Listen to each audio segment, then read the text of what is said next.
اے پی official کے ساتھ میں ہوں آصف پرویز. آپ کو بتاتے چلیں رات کو پورے پاکستان میں بلیک آؤٹ ہو گیا. اس کی وجہ کیا بنی؟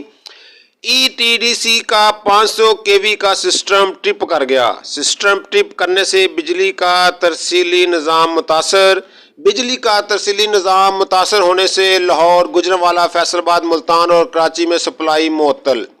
تربیلا منگلا سے بھی بجلی کی سپلائی معطل. سسٹم کو چیک کیا جا رہا ہے. گڈو سے بلوچستان کی جانب آنے والی مین سپلائی میں فنی خرابی. سبی سمیت بلوچستان کے متعدد اضلاع کو بھی بجلی کی فراہمی معطل ہو گئی. نصیر آباد، جعفر آباد، بولان، کچی، کوئٹہ سمیت 16 اضلاع کو بجلی فراہمی معطل ہو گئی. لاہور، گوجرانوالہ، سیالکوٹ، اسلام آباد، سرگودا، قصور میں بھی بتی بند. بہاولپور، ڈی جی خان، رحیم یار خان، خانے وال، پشاور، کوئٹہ میں بھی لائٹ بند. ترجمان پاور ہاؤس ڈویژن کا کہنا ہے کہ بجلی کے ترسیلی نظام میں فریکوینسی اچانک 50 سے 0 آنے کی وجہ سے ملک بھر میں بلیک آؤٹ ہوا. فریکوینسی گرنے کی وجہ جاننے کی کوشش کی جا رہی ہے. اس وقت تربیلا کو چلانے کی کوشش ہو رہی ہے جس سے ترتیب وار بجلی کا نظام بحال کیا جائے گا.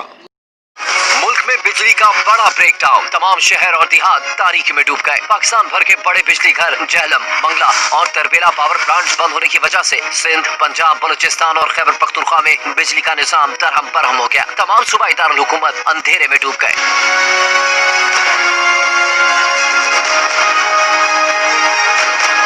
اتنے بڑے پیمانے پر بریک ڈاؤن کیسے ہوا؟ ترجمان پاور ڈویژن نے ابتدائی رپورٹ جاری کر دی. رپورٹ کے مطابق گدو پاور پلانٹ میں 11:41 پر فالٹ پیدا ہوا جس سے ملک کی ہائی ٹرانسمیشن میں ٹرپنگ ہوئی. 1 سیکنڈ سے بھی کم وقت میں سسٹم کی فریکوینسی 50 سے 0 پر آ گئی. وزیر اعظم عمران خان نے صورتحال کا نوٹس لے کر وفاقی وزیر برائے توانائی عمر ایوب کو بجلی بحال کرنے کی ہدایت کر دی. واقعے کی تحقیقات کے لیے کمیٹی بھی تشکیل دے دی گئی. کمیٹی بڑے پیمانے پر بریک ڈاؤن کی وجہ اور ذمہ داران کا تعین کرے گی.